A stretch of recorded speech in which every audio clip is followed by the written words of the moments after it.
silipin na natin ang sitwasyon dito sa Espanya Boulevard. Nakikita naman natin yung mga papunta ng Lerma dito sa kanan ng ating TV screen.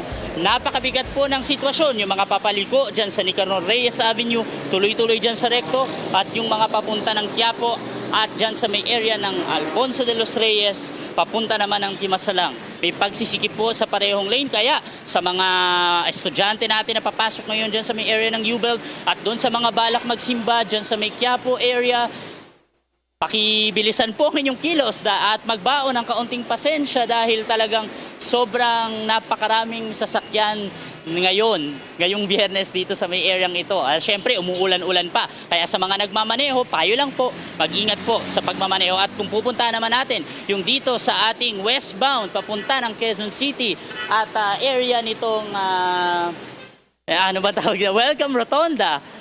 Maluwag pa naman hanggang sa mga oras na ito, may build up lang na magaganap dito sa mga traffic light intersections along Espanya Boulevard, pero sa kabuuan naman po ay magiging maluwag ang biyahe ninyo kung kayo ay papunta ng Quezon City. At wag na natin rin patagalin pa ang paboritong segment ninyo tuwing umaga, ang inyong tinututukan, ang It's a Sign. Ito na ang ating sign for today. Gaano kaya kapamilyar ang mga kababayan natin tungkol dito? Panoorin natin to.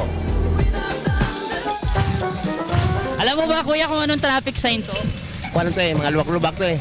Sa mga commuter, ano bang may epekto sa kanila no? Siyempre masasaktan yun pag nalubak sila eh. Siyempre tatalon-talon yung puwet nila ron. Ano yun eh, yung hindi na nag-iingat eh. Kaya gano'n. Kaya pag lubak dapat kailangan gawin mereno ka.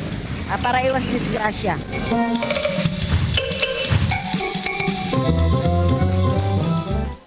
Loose chippings ang ating traffic sign for today. Napakadaling tandaan at madaling alamin. Siyempre, ang loose chippings na traffic sign ay makikita sa mga ilang contractor at construction areas ang katatagpuan nito dahil alam naman natin na pag ginagawang kalsada ay napakalubak at maraming chippings or yung mga bato-bato na nagkalat. Lalo na pag naglalatag ng asfalto, inilalagay din ang traffic sign na ito. Whether it's temporary or pang matagalan, kapag nakakita kayo nito ay siguraduhin ninyong babagal ang inyong sasakyan dahil alam naman natin malaki ang epekto ng chipping sa ating mga sasakyan at nakakatalsik pa dun sa mga naglalakad sa gilid. Dayan, balik sa inyo dyan. Ako po si Cathy San Gabriel. Subscribe na sa PTV YouTube channel.